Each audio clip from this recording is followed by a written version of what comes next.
Hey guys, Sarah here with Kalamazoo Fragrance, www.kalamazoo.scentsy.us. So thanks for coming back. So I wanted to do an update video on the last video I did. If you haven't watched it, it was the DIY Scentsy Herb Garden, and I wanted to show some of my results in the last couple weeks. So in the video, if you remember, if you watched it, I showed you how to plant a little herb garden in one of your Scentsy oyster shells. After you finish using the wax, you can empty it out and put a little bit of dirt, plant a seed, and add some water, and start your own herb garden. So this is where I'm at.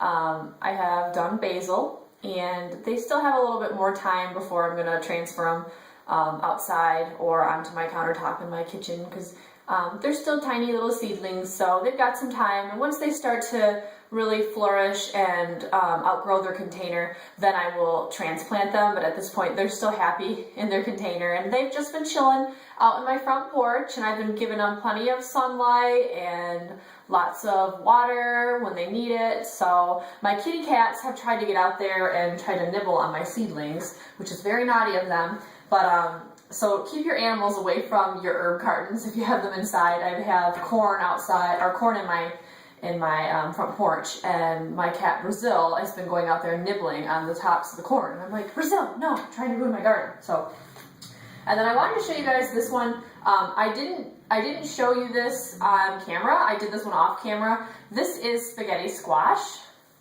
and this one, the reason I actually got to this video is because I couldn't let this go any longer.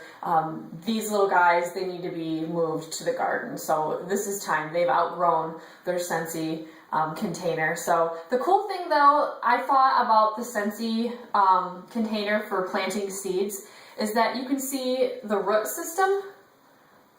Isn't that cool? You know, a lot of the planters or for seedlings that you buy in the store, they're dark black and you can't see the bottom. So this is cool because you can actually see the root system. So this is spaghetti squash. If you haven't ever eaten it, it's so good. I use it in, I make an Indian dish, and it's chicken marsala, and tikka marsala.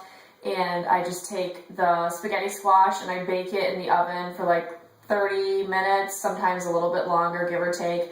Put a little bit of coconut oil on the top of it and just bake it up. And then when you're all done, you just kind of scrape it with a fork, and the squash is like spaghetti. It's actually like kind of like noodles, but they're better for you than actual pasta noodles. So I just use that. So that's why I'm growing spaghetti squash, because I love them. So just wanted to show you guys that. So you can do whichever you like. You can do traditional herb like basil or parsley, lavender, whichever you like, or you can do something for, you know, like a vegetable garden. So whichever you prefer, or both.